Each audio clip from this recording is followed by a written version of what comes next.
Hi, hello my dear students. Welcome to our channel Rajesh Biology and I am Rajesh MSc Zoology. Today our topic is erythroblastosis fetalis. ఇది చాలా important topic. Neat ఎగ్జామినేషన్లో కానీ మీకు PU ఎగ్జామినేషన్లో కానీ అడిగే chances ఎక్కువగా ఉన్న టాపిక్. ఓకే, సో ఈ కండిషన్ని haemolytic disease of new born అని కూడా అంటాం. అది ఎందుకు అంటాము, ఈ కండిషన్ ఎలా వస్తుంది అనేది చాలా ఇంట్రెస్టింగ్గా ఉంటుంది, మీకు చెప్తాను. ఓకే, అయితే మనం టాపిక్లోకి వెళ్ళే ముందే ఒక చిన్న రిక్వెస్ట్ ఏంటంటే మన ఛానల్ని ఇంతవరకు సబ్స్క్రైబ్ చేసుకోకపోయినట్లయితే కనుక సబ్స్క్రైబ్ చేసుకోండి. అండ్ మీకు ఈ వీడియో ఎక్కడైనా ఉపయోగపడుతుంది అనిపించినట్లయితే కనుక లైక్ చేయండి, మీ ఫ్రెండ్స్ అందరికీ కూడా షేర్ చేయండి. ఎందుకంటే మనం ఒక్కసారి టాపిక్లోకి వెళ్ళిన తర్వాత మధ్యలో సబ్స్క్రైబ్ నోట్ కోసం టాపిక్లో నుంచి డీవియేట్ అవ్వడం ఇష్టం లేక ముందే చెప్తున్నాను. అండ్ మీకు ఏదైనా ఒక పాయింట్ అర్థం కాకపోయినట్లయితే కనుక ఆ అర్థం కాని పాయింట్ ఒక్కటి కూడా మీరు మెన్షన్ చేయొచ్చు. మీకు ఏ డౌట్ వచ్చినా సరే ఆ డౌట్ నేను ఎక్స్ప్లెయిన్ చేస్తాను. ఓకే, ఎక్స్ప్లెయిన్ చేస్తూ ఇంకొక వీడియో పెడతాను. సో కామెంట్ బాక్స్లో మీ డౌట్స్ అండ్ సజెషన్స్ ఇవ్వండి. అండ్ మీకు వీడియో నచ్చినట్లయితే కనుక ఖచ్చితంగా లైక్ చేయండి. ఏ పాయింట్లో నచ్చితే ఆ పాయింట్లో. Come back to this directly without any late. Let's dive into this topic, erythroblastosis fetalis.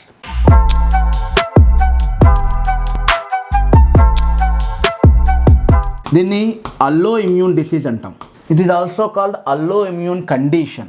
దీన్ని అల్లో ఇమ్యూన్ కండిషన్ అని చెప్పి ఎక్స్ప్లెయిన్ చేస్తాం. అంటే ఎరిథ్రోబ్లాస్టోసిస్ అనే ఈ కాన్సెప్ట్ అర్థం కావడం కన్నా ముందు మీకు కొన్ని టాపిక్స్ తెలియాలి, అంటే కొన్ని బేసిక్స్ తెలియాలి. డైరెక్ట్గా మీరు ఈ సిస్టమ్ గురించి తెలుసుకోవాలనుకున్నట్లయితే, ఈ డిసీజ్ గురించి తెలుసుకోవాలనుకున్నట్లయితే ముందే మనకు కొంత బేసిక్స్ ఉండాలి. ఏంటంటే అవి బ్లడ్ గ్రూప్స్, అది ఆల్రెడీ మనం డిస్కస్ చేసాం. అలానే రిప్రొడక్టివ్ సిస్టమ్కి సంబంధించిన ప్లసెంటా, అది ఇప్పుడు మనం ఇంకొకసారి నేను మీకు చెప్తాను ప్లసెంటా ఎలా వర్క్ అవుతుంది అన్నది, ప్లసెంటా ఫంక్షన్. అండ్ అలానే ఇమ్యూన్ సిస్టమ్ యొక్క బిహేవియర్, ఇవన్నీ తెలియాలి మనకి. అందుకే అల్లో ఇమ్యూన్ కండిషన్ అంటాం. అంటే ఇది ఒక ఓన్లీ జెనెటిక్స్ సంబంధించింది కాదు, ఇది ఇమ్యూన్ సిస్టమ్ని కూడా ఇందులో మనం ఇంక్లూడ్ చేసుకుని అర్థం చేసుకోవాల్సి ఉంటుంది. సో ఒక్కసారి మీకు సింపుల్ బేసిక్స్ చెప్తాను.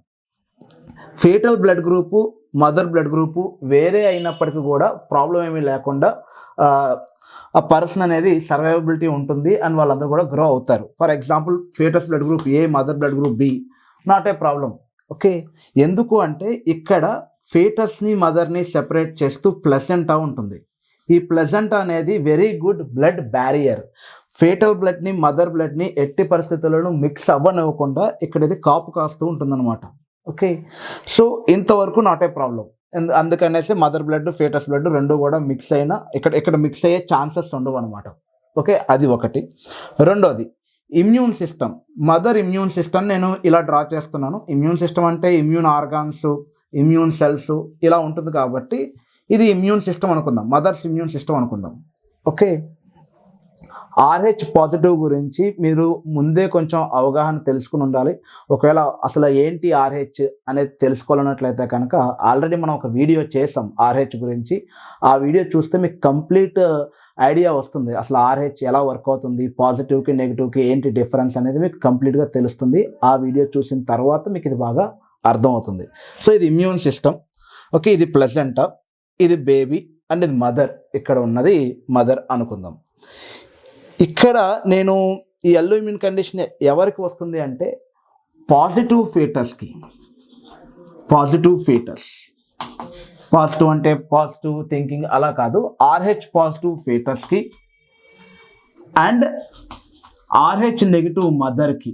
వీళ్ళిద్దరికీ మధ్య ఉండే జెనెటిక్ ఇన్కంపాటబిలిటీ. సింపుల్గా ఏంటి ఎరిథ్రోబ్లాస్టోసిస్ ఫెటాలిస్ అంటే it is a allo immune condition.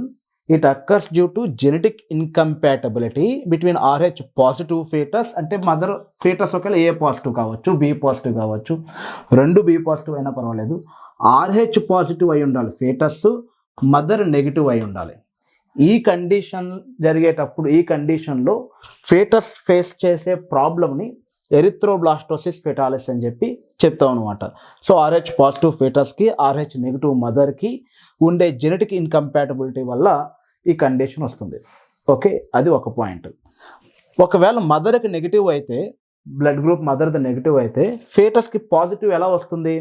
ఫీటస్కి positive father నుంచి వస్తుంది. అఫ్కోర్స్ మదర్ పాజిటివ్ అయితే మదర్, ఎందుకంటే పాజిటివ్ అనేది డామినెంట్ క్యారెక్టర్. అది కూడా మనం డిస్కస్ చేసాం లాస్ట్ వీడియోలో.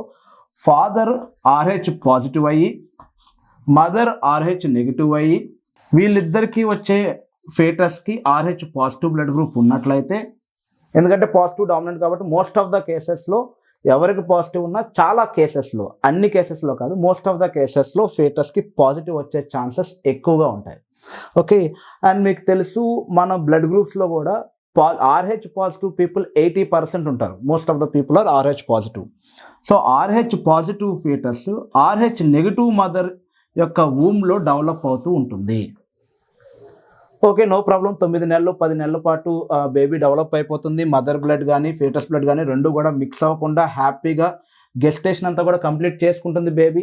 ఎందుకంటే placenta is a very good barrier. ఇక్కడ దాకా ప్రాబ్లం ఏం లేదు. బట్ డెలివరీ టైంలో, అది న్యాచురల్ డెలివరీ అయినా C-సెక్షన్ అయినా, బేబీ బయటకు వచ్చిన తర్వాత ప్లజెంటా కూడా రప్చర్ అయ్యి బయటకు వచ్చేస్తుంది. అది మీ అందరికీ తెలిసిందే, హ్యూమన్ రిప్రొడక్షన్ చాప్టర్లో ఉంటుంది. Expulsion of the foetus followed by the expulsion of the placenta, ఇవి రెండు కూడా బయటకు వస్తాయి. ఆ టైంలో ప్లజెంటా రప్చర్ అయిన టైంలో ఫీటస్ బ్లడ్ అనేది, ఫీటస్ RBC అనేది మదర్ బాడీలోకి వెళ్తుంది. ఈ RBC మీద RH అనే ఒక యాంటీజెన్ ఉంటుంది. ఎందుకంటే ఫీటస్ పాజిటివ్ బ్లడ్ గ్రూప్ కాబట్టి దీని మీద RH అనే యాంటీజెన్ ఉంది. మీకు తెలుసు న్యాచురల్ యాంటీబాడీస్ ఉండవు RHకి. ఇమ్యూన్ సిస్టమే దానికి గుర్తించి ఇంతవరకు లేదు బాడీలో, నిన్న లేదు, మొన్న లేదు, ఇవాళ సడన్గా ఒక కొత్తది వచ్చింది, అది స్టార్ షేప్లో ఉంది, ఇది ఒక యాంటీజెన్ కాబట్టి మనం యాంటీబాడీస్ ప్రొడ్యూస్ చేయాలి అని అనుకుంటుంది మదర్ ఇమ్యూన్ సిస్టమ్.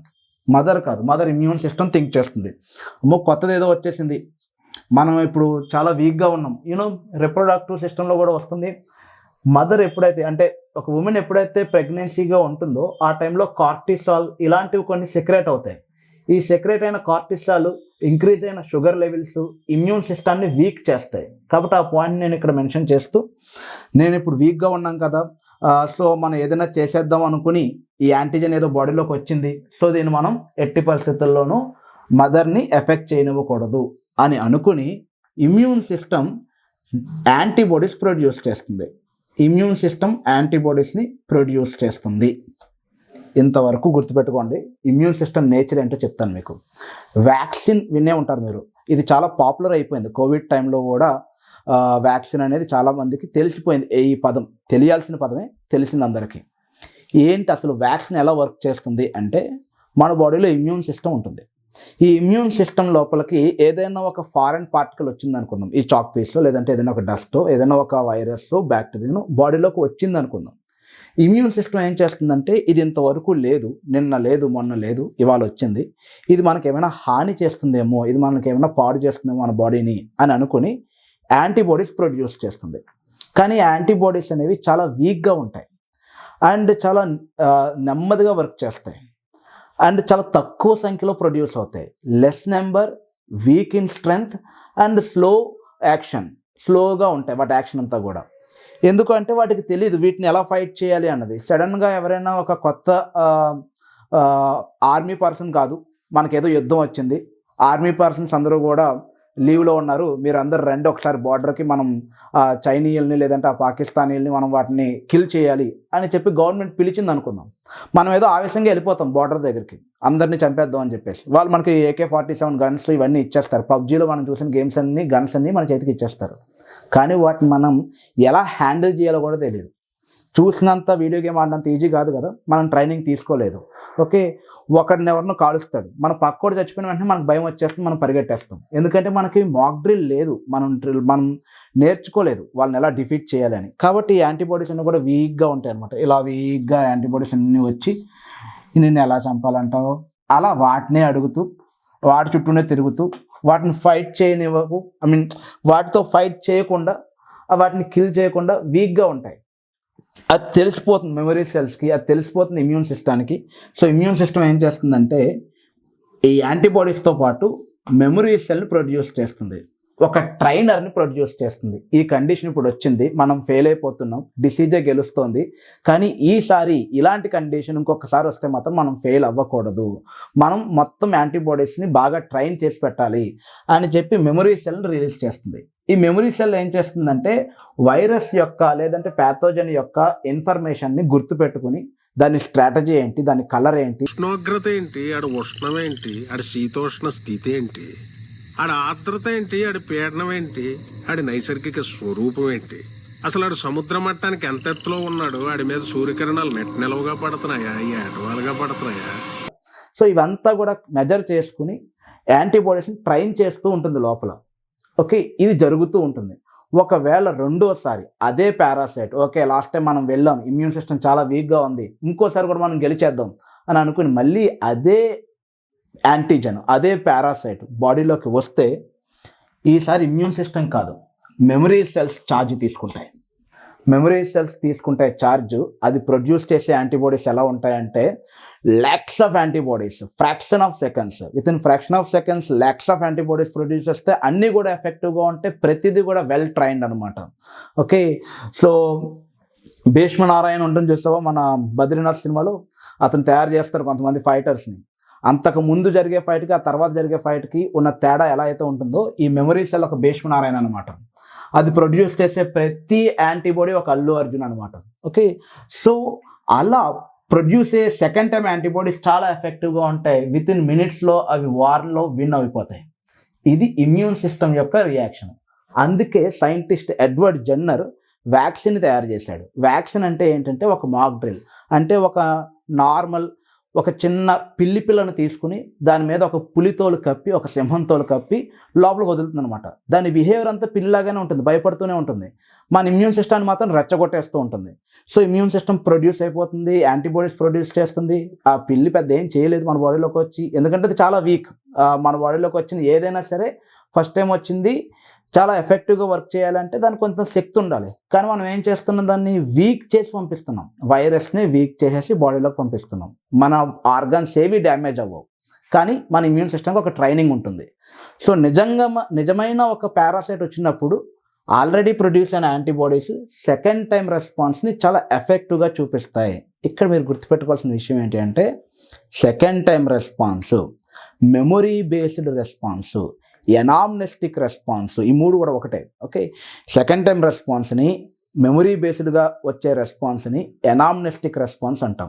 అది చాలా పవర్ఫుల్గా ఉంటుంది. సెకండ్ టైం ఎట్టి పరిస్థితుల్లోనూ మనమే విన్ అవుతాం. అందుకే వ్యాక్సిన్స్ అంత పాపులర్గా మన మీద అంత ఎఫెక్ట్ చూపిస్తున్నాయి. సో వ్యాక్సిన్ అనేది ఒక మాక్ డ్రిల్. ఇక్కడ ఏం జరుగుతోందంటే, బేబీలో నుంచి ఒక ఆర్బీసీ వచ్చింది, ఈ ఆర్బీసీ మీద యాంటీజెన్ RH ఉంది.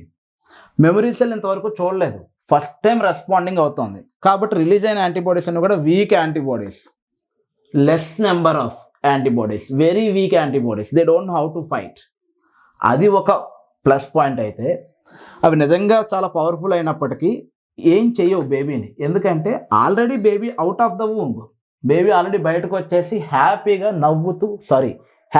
ఏడుస్తూ ఉయ్యాల్లో ఆడుకుంటూ ఉంటుంది. ఎందుకంటే బేబీ బయటకు వచ్చిన తర్వాత కదా ప్లజెంటా రప్చర్ అయ్యేది. సో యాంటీబాడీస్ వచ్చినా ఇక్కడ బేబీ లేదు, first baby safe, not a problem. ఇక్కడ కష్టం అంతా ఎక్కడ అంటే, సెకండ్ ప్రెగ్నెన్సీలో మళ్ళీ సెకండ్ టైం పాజిటివ్ ఫేటస్ వస్తాయి, same father. So chances are there to having the plus charge, the plus positive foetus. మళ్ళీ జెండర్ ఏదైనా సరే ఆర్బీసీ మీద పాజిటివ్ ఉండే అవకాశాలు ఎక్కువగా ఉన్నాయి, ఎందుకంటే ఫాదర్ పాజిటివ్ కాబట్టి. సెకండ్ ప్రెగ్నెన్సీలో పాజిటివ్. ఇది ఆల్రెడీ ప్రొడ్యూస్ అయ్యే కదా లాస్ట్ టైం, ఆ యాంటీబాడీ ఒకటి లోపలికి వెళ్తుంది, లోపలికి వెళ్ళి ఫేటస్ని చూస్తుంది, ఏదైనా పాజిటివ్ ఉందా, ఫేటస్ ఉందేమో, ఫేటస్లో RH పాజిటివ్ ఉంటే కనుక దాన్ని చంపేసి ఫేటస్ని సేవ్ చేద్దాం అని అనుకుంటుంది. వెళ్తుంది, ఆర్బీసీ మీద యాంటీజెన్ ఉంటుంది, దానితో బైండ్ అవుతుంది, అది ఇమీడియట్గా మెమరీ సెల్కి రెస్పాన్స్ ఇస్తుంది. హలో మెమరీ సెల్, మనం ఎంతకాలంగా వెతుకుతున్న RH ఇప్పుడు ఫేటస్ బాడీలోనే ఉంది, నువ్వు అర్జెంటుగా వచ్చేస్తే మనం దీన్ని కిల్ చేసేద్దాం అని మెమరీ సెల్కి ఇన్ఫర్మేషన్ ఇస్తుంది. మెమరీ సెల్ ఎందుకు కోరుకుంటుంది, అది ట్రైనింగ్ అయ్యిందే అందుకు, ట్రైన్ చేసిందే అందుకు. మెమరీ సెల్స్ వెంటనే lakhs of antibodies within fraction of seconds పంపించేస్తుంది. ఆ యాంటీబాడీస్ అన్నీ కూడా ప్లజెంటాను క్రాస్ చేసుకుని లోపలికి వెళ్ళి ఫేటస్లో ఉండే ఆర్బీసీ మీద ఉన్న ఈ RH యాంటీజెన్ని బైండ్ అయ్యి వీటిని కిల్ చేస్తూ ఉంటాయి.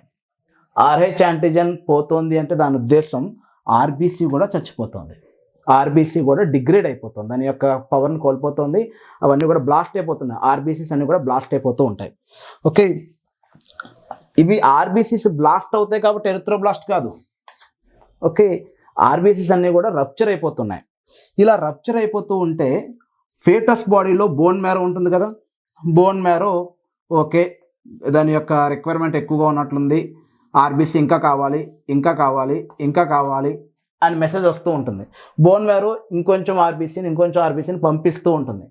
ఈ ఆర్బీసీస్ బయటకు వస్తూ ఉంటే యాంటీబాడీస్ ఆ ఆర్బీసీని కిల్ చేస్తూ ఉంటాయి. ఆర్బీసీస్ బయటకు రావడం, ఈ యాంటీబాడీస్ వాటిని కిల్ చేసేయడం, ఈ ప్రాసెస్ జరుగుతూ ఉంటుంది.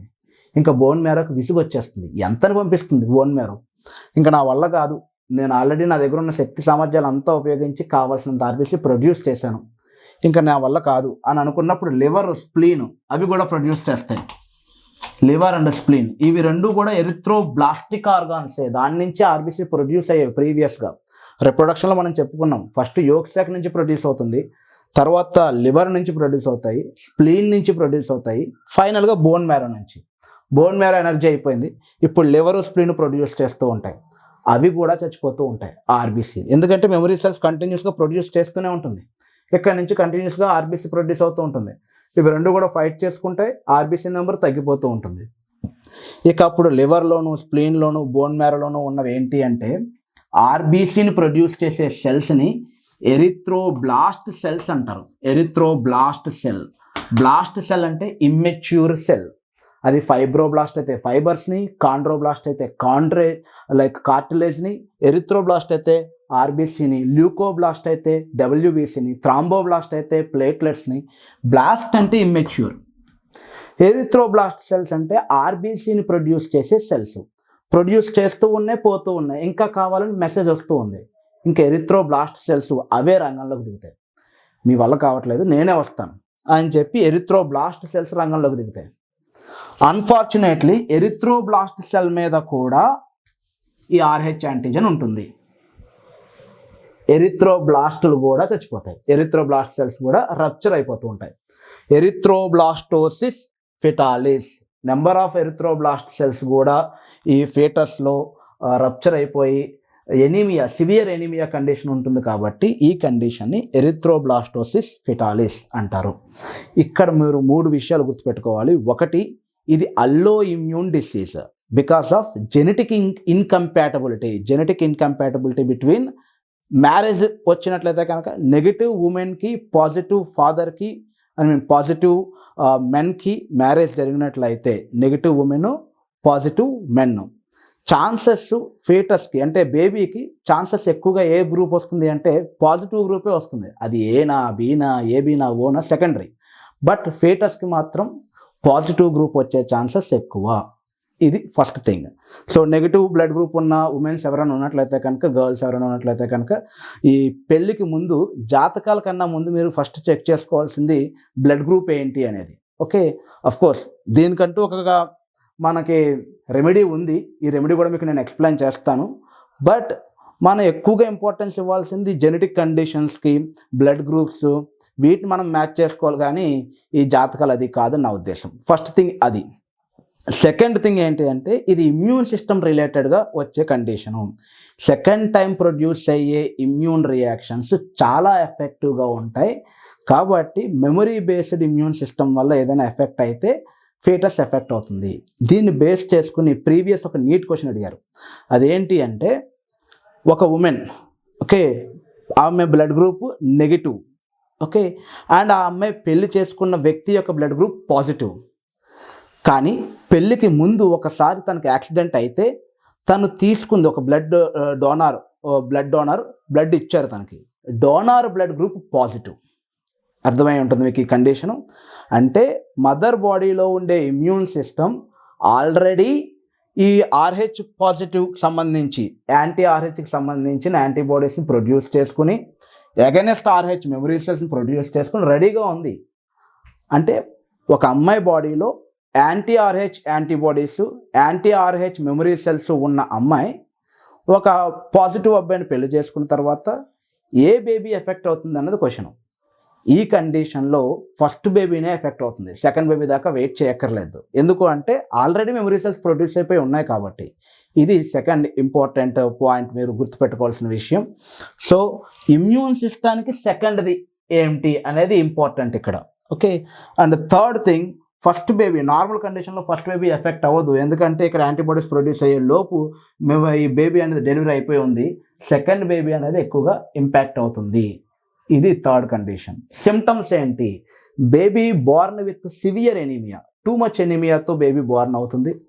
ఎక్కువగా ఎనీమియా ఉంది అంటే అర్థం ఏంటి? ఆర్బీసీస్ అన్ని చచ్చిపోయాయి అని అర్థం. ఆ చనిపోయిన ఆర్బీసీలన్నీ ఎక్కడికి వెళ్తాయి? లివర్ దాన్ని ప్రాసెస్ చేయలేక ఈ బైలు పిగ్మెంట్స్ రూపంలో, బైలురూబిన్ ఈ పిగ్మెంట్స్ రూపంలో బాడీ అంతా కూడా డిపాజిట్ చేసి కూర్చుంటుంది. బాడీ అంతా డిపాజిట్ అయిపోయి ఉంటుంది. అంటే baby born with jaundice. Jaundice అంటే ఎల్లో కలర్ బాడీ. ఓకే, అదొక సిమ్టమ్, అంతేగాని అదొక డిసీజ్ కాదు. ఫీవర్ ఎలాగో జాండీస్ కూడా ఒక సిమ్టమ్ అంతే. ఏంటా సిమ్టమ్ అంటే accumulation of yellow colour pigment all over the body. ఎందుకు ఎక్యుములేట్ అయిపోతుంది బేబీ బాడీలో ఈ పిగ్మెంట్ అంటే ఆర్బీసీ నెంబర్ అనేది డిక్రీజ్ అయిపోతూ ఉంటుంది. ఆ చనిపోతున్న ప్రతి ఆర్బీసీని ప్రాసెస్ చేసేంత క్యాపబిలిటీ లివర్కు ఉండదు ఇక్కడ. సో అదంతా కూడా డిపాజిట్ అయిపోతుంది. So baby born with severe anemia or with the jaundice. ఈ కాలంలో పిల్లలందరూ కూడా జాండీస్తో పుడుతున్నారు. అది పెద్ద విషయం ఏమీ కాదు అది. ఓకే, అది 1 or 2 daysలో తగ్గిపోయే విషయమే. అండ్ ఇది సెకండ్ పాయింట్. థర్డ్, ఈ కండిషన్లో కొన్ని కండిషన్స్లో బేబీ మేబీ డై. బాడీలో ఉండగానే బేబీ చనిపోయే అవకాశాలు ఎక్కువగా ఉన్నాయి. అంటే డెడ్ బాడీనే డెలివరీ అవ్వచ్చు.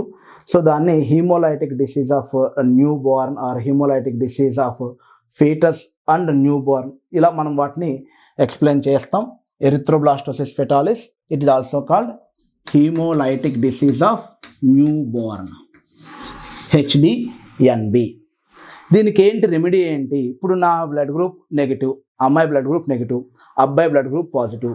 ఆల్రెడీ ఒక ఫేటస్ ప్రెగ్నెన్సీ టైంలో బాడీ లోపల ఒక ఫేటస్ డెవలప్ అవుతూ ఉంది. ఈ కండిషన్ జరగకూడదు. ఏం చేయాలి? ఏం చేస్తే ఫేటస్ అనేది సేఫ్గా డెలివరీ అవుతుంది బయటకి? 2 రెమెడీస్ ఉన్నాయి. అదేంటన్నది చూద్దాం. చాలా ఇంపార్టెంట్ ఒక పాయింట్ నేను ఇందాక చెప్పడం మర్చిపోయిన విషయం ఏంటి అంటే, ఈ ప్లసెంటాని క్రాస్ చేసే యాంటీబాడీస్ ఉన్నాయి కదా, ఆ యాంటీబాడీస్ IgG టైప్ సంబంధించినవి. చాలా ఇంపార్టెంట్ నీట్ బిట్ ఇది. మనకి 5 రకాల యాంటీబాడీస్ మెయిన్గా ఉంటాయి. IgA, IgG, IgD, IgE, IgM. A, G, D, E, M. Okay, ఇందులో ప్లసెంటాని క్రాస్ చేసే ఒక ఇమ్యూనోగ్లోబులిన్ ఏంటంటే IgG మాత్రమే ఈ ప్లసెంటాని క్రాస్ చేసుకుని ఫేటస్ దాకా వెళ్ళగలుగుతుంది. ఓకే, అది ఒక ఇంపార్టెంట్ పాయింట్ మీకు చెప్పాలనుకున్నది. రెండోది, మరి mother blood group B, foetus blood group A అయితే మదర్ బ్లడ్ గ్రూప్లో యాంటీ A ఉండాలి కదా, అలానే ఫేటస్ బ్లడ్ గ్రూప్లో యాంటీ B ఉండాలి కదా. అవి 2 ఫైట్ చేసుకోవా? అవి 2 క్రాస్ చేయవా అంటే అవి 2 క్రాస్ చేసుకోలేవు. ఎందుకంటే మదర్ బాడీలో ఉండే యాంటీ A యాంటీబాడీ ఏదైతే ఉందో అది IgMకి సంబంధించినది. IgM అనేది చాలా కాంప్లెక్స్ యాంటీబాడీ. IgM ప్లసెంటా ద్వారా బేబీలోకి వెళ్ళలేదు, అలానే బేబీ నుంచి మదర్లోకి రాలేదు. IgM అనేది క్రాస్ చేయలేదు. ప్లసెంటాని క్రాస్ చేసే ఒకే ఒక యాంటీబాడీ ఏంటంటే IgG. చాలా చిన్నది ఇది. ఓకే, అది ఒక పాయింట్. తర్వాత మనం ఎలా దీన్ని రెమెడీ ఏంటి, మనం దీన్ని ఎలా ప్రివెంట్ చేయగలుగుతాం ఎరిథ్రోబ్లాస్టోసిస్ ఫెటాలిసిస్ జరగకుండా? ఇప్పుడు foetus blood group positive, mother blood group negative. Okay, ఇంకొన్ని రోజుల్లో, ఇంకో 2-3 వారాల్లో డెలివరీ అవుతుంది. ఇప్పుడే తెలిసింది మదర్ది నెగిటివ్, ఫేటస్ది పాజిటివ్ ఉండకూడదని. ఓకే, మరి ఏం చేయాలి అంటే 24 to 34 weeks, ఈ 27 to 34 weeks ఏదైతే ఉంటుందో, అంటే సెకండ్ ట్రైమెస్టర్ అయిపోయిన తర్వాత ఇంకొక 3 months ఉంటే డెలివరీ అయిపోతుంది అన్న టైంలో నుంచి 38 week వరకు, అంటే రేపే డెలివరీ అన్నంత వరకు, ఈ మధ్యలో ఎప్పుడైనా సరే మనం ఒక ప్రొఫైలాక్సిస్ మెజర్ని తీసుకోవచ్చు. ఏంటా ప్రొఫైలాక్సిస్ అంటే, ఈ IgG యాంటీబాడీస్ ఏవైతే ఉంటాయో RH ఇమ్యూనోగ్లోబులిన్స్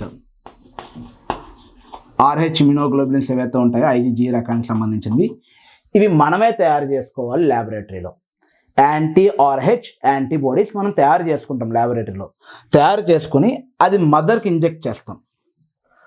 మదర్కి ఇంజెక్ట్ చేస్తే ఏమవుతుందంటే, ఒకవేళ ఏదైనా ప్లసెంటా రప్చర్ అయ్యి అప్పుడప్పుడు కొన్నిసార్లు ప్లసెంటా కొంచెం వీక్ అవుతూ ఉంటుంది. అలా వీక్ అయినప్పుడు ఫేటస్ బ్లడ్ కొన్నిసార్లు మదర్ బాడీలోకి ఎంటర్ అయిపోతూ ఉంటుంది.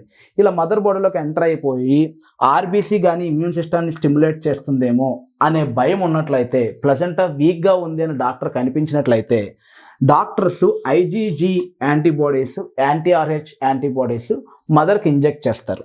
ఈ మదర్కి ఇంజెక్ట్ చేసినప్పుడు అవి ఫీటల్ బ్లడ్ సెల్స్ ఏవైనా ఉంటే వాటిని న్యూట్రలైజ్ చేసేస్తాయి. న్యూట్రలైజ్ అంటే ఏంటి? ఇది ఆర్బీసీ, ఫీటస్ ఆర్బీసీ, ఇది ఆర్హెచ్ యాంటీజెన్. మనం ప్రొడ్యూస్ చేసిన యాంటీబాడీ ఇక్కడ ఇలా బైండ్ అవుతుందన్నమాట. ఇలా బైండ్ అయ్యి ఇది ఇమ్యూన్ సిస్టమ్కి ఎక్స్పోజ్ అవ్వకుండా మాస్క్ చేసేస్తుంది. It mask the antigen of the fetus RBC. ఈ ఫీటల్ ఆర్బీసీని మాస్క్ చేసేస్తుంది. ఇమ్యూన్ సిస్టమ్ కానీ ఒకవేళ దాన్ని ఐడెంటిఫై చేయలేదు అంటే there is no chance of producing antibodies. Immune system కానీ దాన్ని ఐడెంటిఫై చేయలేదు అంటే మెమరీ సెల్స్ కూడా ప్రొడ్యూస్ అవ్వవు. మెమరీ సెల్స్ ప్రొడ్యూస్ అవ్వలేదు అంటే not a problem. Okay, so ఇది ఒక టైప్ ఆఫ్ ప్రొఫైలాక్సిస్. మీకు మేబీ డౌట్ రావచ్చు, మనం ప్రొడ్యూస్ చేసిన యాంటీబాడీస్ ఐజీజీ టైప్ అయ్యి యాంటీఆర్హెచ్ అయ్యి అది మదర్కే ఇస్తే మదర్ ప్రొడ్యూస్ చేసేదాకా వెయిట్ చేయడం ఎందుకు? మనం ఇచ్చిన ఇంజెక్షన్ మేబీ బేబీలోకి వెళ్ళిపోతుంది కదా, బేబీని కిల్ చేసేస్తుంది కదా మనం ఇచ్చిన ఇంజెక్షనే అనే డౌట్ రావచ్చు. అలాంటి పరిస్థితులు జరగవు. ఎందుకంటే మనం ప్రొడ్యూస్ చేసిన ఈ యాంటీబాడీస్ ఇమ్యూన్ రెస్పాన్సెస్ని క్రియేట్ చేయదు. ఇది జస్ట్ ఆర్బీసీని మాస్క్ చేస్తుంది అంతే. ఆర్బీసీ పైన ఒక మాస్క్ లాగా ఉండి మదర్ని ప్రొటెక్ట్ చేస్తుంది అంతే. అయ్యో మనం ఇంజెక్షన్ ఇవ్వడం మర్చిపోయాం, రేపే డెలివరీ, ఇవాళే డెలివరీ, ఓకే, అండ్ ఇప్పటిదాకా అయితే ఏం జరగలేదు, ఇప్పుడు బేబీ డెలివరీ బయటకు వచ్చేసింది, ఇప్పుడు ఏం చేయాలి? ఈ టైంలో కూడా మనం ప్రొఫైలాక్సిస్ కాదు కానీ ఒక రెమెడీ తీసుకోవచ్చు. ఏంటి అంటే సేమ్ యాంటీఆర్హెచ్ యాంటీబాడీస్ని మదర్కి ఇంజెక్ట్ చేస్తాం. ఇమీడియట్లీ ఆఫ్టర్ డెలివరీ మనం మదర్కి ఇంజెక్ట్ చేస్తాం. మదర్కి ఇంజెక్ట్ చేస్తే ఏమవుతుంది? ఈ ఆర్బీసీస్ అనేది బయటకు వస్తుంది కదా, ఈ ఆర్బీసీని బయటకు వచ్చిన వెంటనే దీనికి బైండ్ అయిపోతుంది. అంటే ఇది మాస్క్ చేసేస్తుంది. యాంటీఆర్హెచ్ యాంటీబాడీస్ అన్ని ఫీటల్ సెల్కి అటాచ్ అయిపోతే మదర్ ఇమ్యూన్ సిస్టమ్ ఎలా దాన్ని గుర్తిస్తుంది? మదర్ ఇమ్యూన్ సిస్టమ్కి తెలియదు. మదర్ ఇమ్యూన్ సిస్టమ్కి తెలియకపోతే మదర్ యాంటీఆర్హెచ్ యాంటీబాడీస్ని ప్రొడ్యూస్ చేయలేదు, మెమరీ సెల్స్ని క్రియేట్ చేయలేదు. కాబట్టి ఫీటస్ సేఫ్, మదర్ సేఫ్. ఈ యాంటీఆర్హెచ్ యాంటీబాడీస్ ఆర్బీసీ ఏవైతే బ్లాక్ అయిపోయాయో అవి ఒక 2-3 రోజులకు బయటకు వచ్చేస్తే through urine or through the fecal matter. అది బైల్ పిగ్మెంట్స్ అంతా కూడా లివర్ చూసుకుంటుంది ఆ నెక్స్ట్ ప్రాసెస్ అంతా కూడా. So no problem. Erythroblastosis fetalis అనే దానికి చాలా మంచి రెమెడీనే ఉంది. ఇలాంటి కండిషన్స్ జరగకుండా మనం డాక్టర్స్ ప్రికాషన్స్ తీసుకోవచ్చు. But mother blood group negative అయ్యి ఉండి, అంటే ఒక అమ్మాయి బ్లడ్ గ్రూప్ నెగిటివ్ అయ్యి ఉండి, హస్బెండ్ బ్లడ్ గ్రూప్ పాజిటివ్ అయ్యి ఉండి, అండ్ ఆ విషయాన్ని హైడ్ చేస్తూ మనం కానీ నార్మల్ డెలివరీకి వెళ్ళిపోదాం అని అనుకుని డాక్టర్ దగ్గరకు కూడా కాకుండా మంత్రసాన్ని ఎవరినో పిలుచుకుని ఇలాంటి పరిస్థితులు వస్తే మాత్రం చాలా డేంజరస్. కాబట్టి ఈ డాక్టర్స్ ఆధ్వర్యంలోనే డెలివరీస్ అన్నీ కూడా జరగాలి. ఎందుకంటే డాక్టర్స్ ఖచ్చితంగా మీ బ్లడ్ గ్రూప్, అమ్మాయి బ్లడ్ గ్రూప్ అండ్ అబ్బాయి బ్లడ్ గ్రూప్ రెండూ కూడా తీసుకుంటారు. ఒకవేళ అమ్మాయిది నెగిటివ్, అబ్బాయిది పాజిటివ్ అయిన కండిషన్స్లో వాళ్ళు దీన్ని ఎక్స్పెక్ట్ చేయగలుగుతారు, వాళ్ళు దీన్ని ప్రివెంట్ చేయగలుగుతారు with good prophylaxis or immediate remedy. Passive antibodies ద్వారా మనం దీన్ని ఆపచ్చు అనమాట. సో ఇది ఎరిథ్రోబ్లాస్టోసిస్ ఫెటాలిస్. దీనికి సంబంధించిన ఏ డౌట్ ఉన్నా సరే మీరు నిర్మోహమాటంగా కామెంట్ బాక్స్లో మెన్షన్ చేయండి. దాని మీద నేను సెపరేట్గా ఒక వీడియోనే చేసి పెడతాను. అండ్ మీకు ఏ టాపిక్ కావాలనేది కూడా మీరు కామెంట్ బాక్స్లో మెన్షన్ చేయండి. నాకు మళ్ళీ నెక్స్ట్ ఎప్పుడు ఫ్రీ టైం ఉంటే అప్పుడు ఇంకొక కొత్త వీడియోతో మీ ముందుకు వస్తాను. లేదంటే ఈ జెనెటిక్స్ని నెక్స్ట్ వీడియోలోకి మనం వెళ్దాం. జెనెటిక్స్ తర్వాత మేబీ లింకేజ్ ఉందనుకుంటా, అది కూడా మనం డిస్కస్ చేద్దాం. So this is for today guys. Thank you. Have a nice day.